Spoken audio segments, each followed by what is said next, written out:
Hello friends, आप लोग कैसे हो दोस्तों। आज अपन पढ़ेंगे कोन के अंदर एनवेलपिंग कोन। क्या पढ़ेंगे?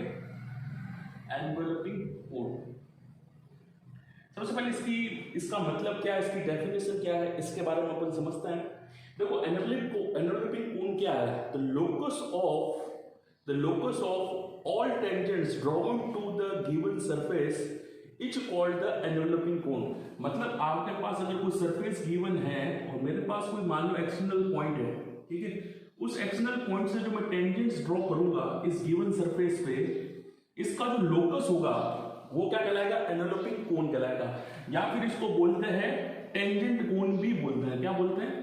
टेंजेंट कोन भी बोलते हैं। क्योंकि आप ध्यान से अगर देखेंगे तो एक्सटर्नल पॉइंट से जब आप टेंजेंट्स ड्रॉ करते हो तो कहीं ना कहीं आपको वापस आपको कोण मिल जाता है। जो गिवन सरफेस होता है यहाँ पे बन जाता है गाइडिंग कर्व, और जो टेंजेंट लाइन है वो बन जाती है जनरेटर। क्या बन जाती है? जनरेटर बन जाती है।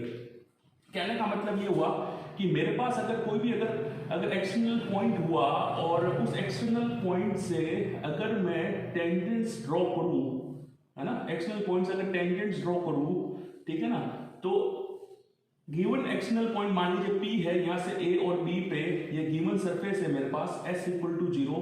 यहां से अगर tangent line L1 equal to 0 और L2 इक्वल टू 0 को एक्सटर्नल पॉइंट मान लीजिए अल्फा, बीटा और गामा से मैंने ड्रॉ किया, तो what I get here a cone and that cone is called enveloping cone, और उसको बोलते हैं टेंजेंट कोन। तो क्या इसका मतलब है? Locus of tangent line drawn from external point to given surface is called enveloping cone. ये तो दोस्तों इसका मतलब है। अब अपन दोस्तों एक चीज यहां पे सीखेंगे कि भैया एनवेलपिंग कोन की इक्वेशन कैसे निकालते हैं। तो इसके लिए अपन डेरिवेशन करेंगे और इसको पूरा डिटेल में समझेंगे कैसे। देखें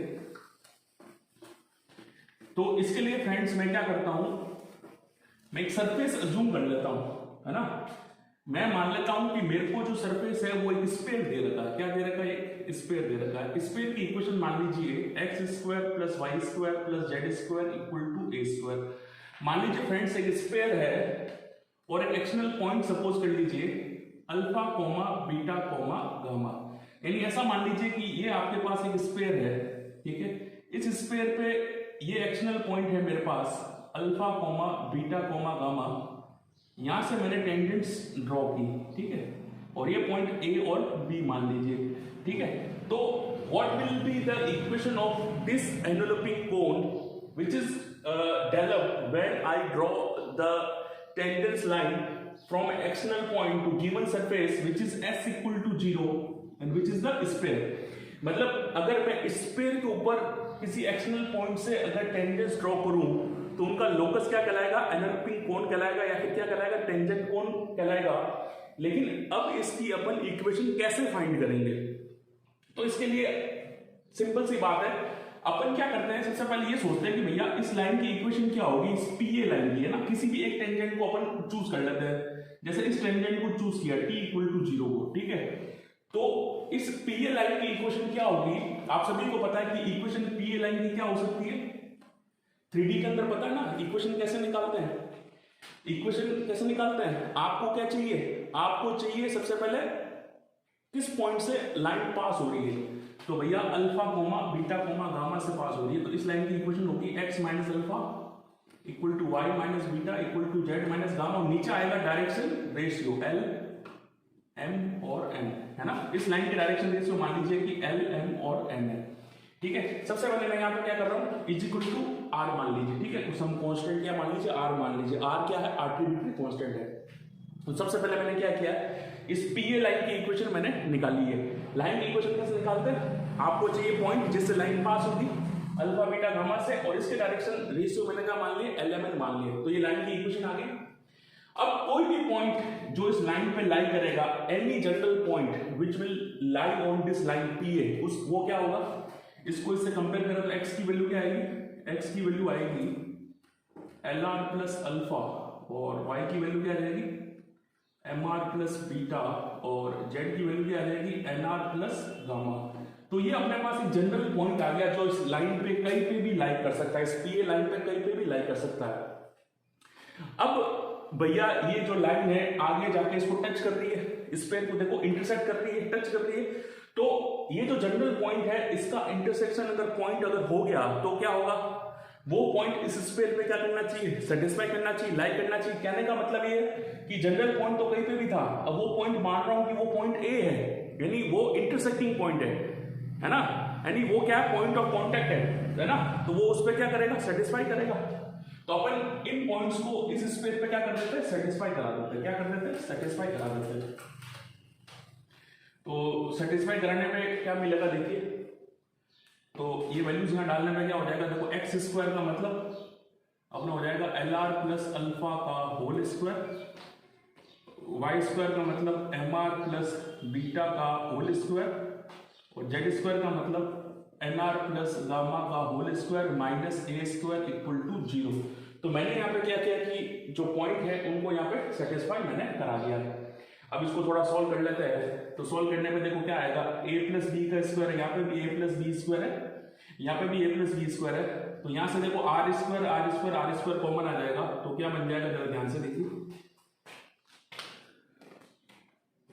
यहाँ से अगर आर स्क्वायर कॉमन ले लूँ तो मेरे पास क्या मिलेगा, L square plus M square plus N square, ठीक है। और आर कहाँ से कॉमन आएगा, यहाँ से 2ab का क्या मिलेगा, 2r मिलेगा, क्या मिलेगा 2r, यहाँ से भी 2r मिलेगा, यहाँ से 2r मिलेगा, यहाँ से एल अल्फा कॉमन आ जाएगा, यहाँ से एम बीटा और यहाँ से आ जाएगा एन गामा।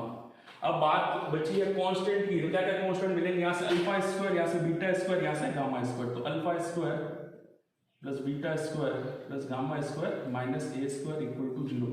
तो ये इस इक्वेशन को थोड़ा मैंने सॉल्व कर लिया है। a प्लस बी का स्क्वायर जो है सभी के अंदर मैंने खोला है, a प्लस बी का स्क्वायर सबके अंदर खुल जाएगा, तो अपने पास एक इक्वेशन बन जाएगी, ठीक है। अब अपने पास समस्या ये है दोस्तों कि अब अपना ये जो एलिमेंट है इनको एलिमिनेट अपन को करना बहुत जरूरी है, क्योंकि एलिमेंट की वैल्यूज भी अपने पास यहाँ पे नहीं है डायरेक्शन रेशियो की, ठीक है। तो इस एलिमेंट को कैसे अपन एलिमिनेट करें, ठीक है।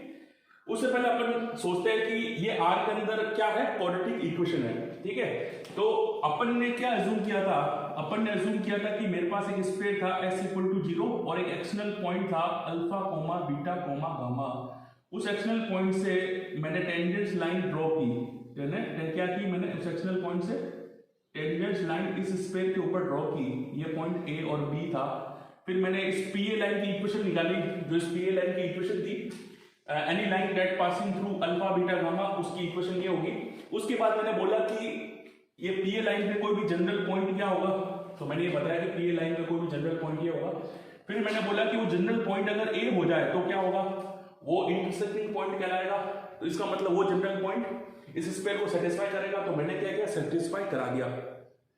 अब देखिए सोचने वाली बात है कि भैया टेंजेंट्स यहाँ पे ड्रॉ हुई है, लाइन यहाँ पे नहीं है। लाइन होती है दो पॉइंट पे इंटरसेक्ट होती है अगर रियल रूट आता है, लेकिन ये टेंजेंट है, रियल टेंजेंट है और एक ही पॉइंट पे इंटरसेक्ट कर रही है, ठीक है, तभी टेंजेंट बन पाएगी। तो इसका मतलब क्या हुआ, इंटरसेक्टिंग पॉइंट एक आने का केस क्या होगा, रियल रूट होंगे और क्या होंगे, इक्वल भी होंगे। तो ये क्वाड्रेटिक इक्वेशन है, ठीक है ना। तो मैं क्या बोलूंगा, मैं बोलूंगा PA will be tangent line only when there is one intersecting point. Therefore, roots of above equation should be real and equal. तो इसके रूट्स क्या होने चाहिए, रियल भी होने चाहिए और इक्वल भी होने चाहिए ना। अगर अनइक्वल कर दिया तो दो इंटरसेक्टिंग पॉइंट आ जाएंगे, तो ये टेंजेंट लाइन नहीं रह पाएगी। तो इसकी कंडीशन क्या होगी, डी स्क्वायर इक्वल टू क्या होना चाहिए, 4ac होना चाहिए, है ना। क्वाड्रेटिक इक्वेशन के अंदर ये आप लोगों को पता है कि रियल रूट और साथ साथ इक्वल रूट आने की कंडीशन क्या है, D square equal to 4ac है। तो ये कंडीशन अब अपन यहाँ पे लगाएंगे, ठीक है। तो मैं यहाँ से ऊपर से मिटा देता हूँ, ठीक है। तो ये कंडीशन अपन यहाँ पे लगाएंगे, D square equal to 4ac लगा देंगे, ठीक है। तो देखो D square equal to 4ac लगाएंगे तो क्या आएगा अपने पास, ये देखो क्वाड्रेटिक इक्वेशन R के अंदर है ना, तो इसको कंपेयर करें अपन किससे, ax square plus bx plus C equal to 0 से, तो b की वैल्यू क्या है 2l alpha plus m beta plus n gamma, यानी इसका स्क्वायर करेंगे तो क्या हो जाएगा 4l alpha plus m beta plus n gamma का whole square equal to 4ac, यानी 4a क्या है ये है और c क्या है ये है, ठीक है ना। 4l square plus m square plus n square, a तो ये हो गया, और c की वैल्यू क्या हो जाएगी alpha square plus beta square plus gamma square minus a square. तो ये अपन ने b square equal to 4ac अपन ने कर दिया, तो 4 से 4 तो कैंसिल हो जाएगा अपना। अब मैं बात कर रहा था कि भैया एलिमेंट को कैसे एलिमिनेट करेंगे, तो देखिए अपनी इक्वेशन क्या थी पीए की, अपनी पीए की इक्वेशन थी x minus alpha upon l, y minus beta upon n, z minus gamma upon n equal to r। तो यहां से अपन एलिमेंट की वैल्यू निकालेंगे। देखिए तो देखो इसको इससे कंपेयर करें तो l की वैल्यू क्या आ जाएगी, यहां से l की वैल्यू आ जाएगी x minus alpha upon r, इसको इससे कंपेयर करें तो n की वैल्यू क्या आ जाएगी y minus beta upon r, और n की वैल्यू क्या आ जाएगी z minus gamma upon r। ये एलिमेंट की वैल्यू अपन यहां पे पुट करेंगे because we have no idea about the direction ratio, ठीक है, क्योंकि अपन ने अज्यूम नहीं किया था शुरुआत में डायरेक्शन रेशियो के लिए, ठीक है। तो ये एलिमेंट की वैल्यू अपन यहाँ पे पुट कर देंगे LMN, और यहाँ पे भी LMN। तो देखो क्या होता है यहाँ पे पुट करने पे, तो देखो L की जगह क्या आएगा x minus alpha upon r आएगा, ठीक है, ठीक है, और m की जगह क्या आएगा y minus beta upon r, और n की जगह क्या आएगा z minus gamma upon r, और उसका होल स्क्वायर भी है, ठीक है। तो इस पूरे में से r कॉमन आएगा, और r स्क्वायर में यहाँ से मतलब r को अगर कॉमन लेके बाहर लूंगा तो उसका होल स्क्वायर है, तो बाहर क्या आएगा r स्क्वायर आएगा, और अंदर क्या बच जाएगा, ध्यान से देखिए अंदर क्या बच जाएगा, अंदर बच जाएगा यहाँ पे x माइनस अल्फा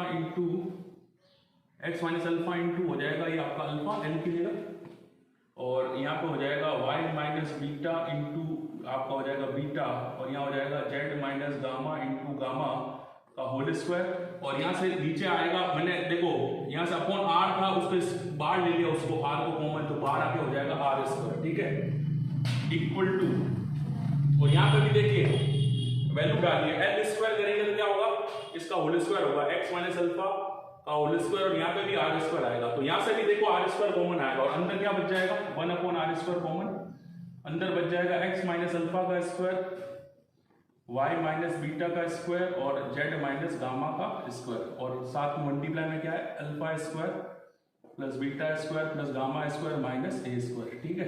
तो ये r स्क्वायर से r स्क्वायर तो अपना कैंसिल हो गया, ठीक है। तो अपने पास देखिए क्या बचेगा, r स्क्वायर से r स्क्वायर तो अपना कैंसिल हो जाएगा, तो अब अपने पास ओवरऑल क्या बचेगा, देखिए जरा ध्यान से, अपने पास बच जाएगा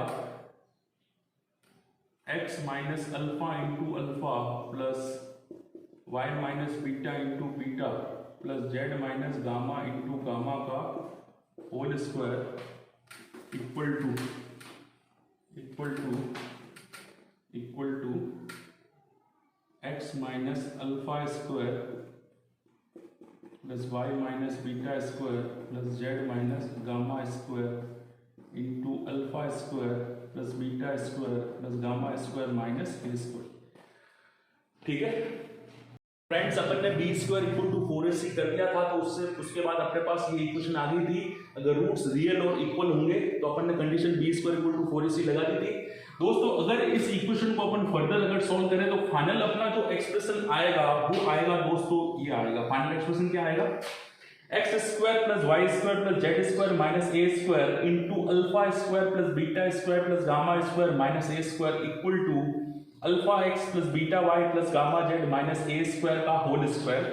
यहाँ पे जरा ध्यान से देखें कि अगर मैं स्क्वायर को x इक्वल टू 0 मानूं तो ये अपना क्या हो जाएगा, s हो जाएगा, और s1 का मतलब मानूं कि जिस एक्सटर्नल पॉइंट से टेंजेंट ड्रॉन की थी, या फिर अपन ये भी कह सकते हैं कि यहाँ पे अल्फा बीटा गामा अब अपना बन चुका है एनवेलपिंग कोन का वर्टेक्स, तो क्या करेगा वो उसको सेटिस्फाई करेगा। तो S1 का मतलब ये हुआ कि अल्फा बीटा गामा को स्क्वायर पे सेटिस्फाई कराना, तो अपना क्या हो जाएगा, ये alpha square plus beta square plus gamma square minus A square, तो ये s हो जाएगा, ये s1 हो जाएगा, और t स्क्वायर का मतलब क्या हो जाएगा, टेंजेंट की equation at the point alpha beta gamma, और वो क्या हो जाएगी alpha X plus beta Y plus gamma Z minus A square का होल स्क्वायर। इसका मतलब क्या हुआ कि एनवेलपिंग कोन की इक्वेशन किसी particular point alpha beta gamma पे कैसे निकालेंगे, SS1 equal to T square, कैसा निकालेंगे SS1 equal to T square. जहाँ टी का मतलब क्या है, टी का मतलब है टेंजेंट की इक्वेशन, टी का मतलब क्या है टेंजेंट की इक्वेशन। और टेंजेंट की इक्वेशन कैसे निकालते हैं, आपको याद होगा किसी भी स्फीयर पे या किसी भी सर्कल पे किसी भी कोनिक पे निकालने के लिए आप सेम ही प्रोसीजर यूज करते हो। एक्स स्क्वायर को रिप्लेस करना पड़ता है एक्स x1 से, वाई स्क्वायर को रिप्लेस करना पड़ता है वाई y1 से, जेड स्क्वायर को रिप्लेस करना पड़ता है जेड z1 से, और x को रिप्लेस करना पड़ता है x प्लस x1/2 से, y को रिप्लेस करना पड़ता है y प्लस y1/2 से, और z को रिप्लेस करना पड़ता है z प्लस z1/2 से। अब अपना x1 y1 z1 क्या है, अल्फा बीटा गामा, तो x स्क्वायर किससे रिप्लेस होगा, अल्फा x से, y स्क्वायर किससे रिप्लेस होगा, बीटा y से, z स्क्वायर किससे रिप्लेस होगा, गामा z से, माइनस a स्क्वायर। सिंस यहाँ पे देखिए 1 डिग्री की टर्म नहीं है क्योंकि ये स्फीयर क्या है जिसका सेंटर क्या है, ओरिजिन है, तो अपना जो x y z है वो यहाँ पे रिप्लेस नहीं होगा, तो अपनी यहाँ पे इक्वेशन है alpha x plus beta y plus gamma z minus a square. इसको अगर t मान लें तो ये क्या है t स्क्वायर, और ये क्या है s, और ये क्या है s1 है।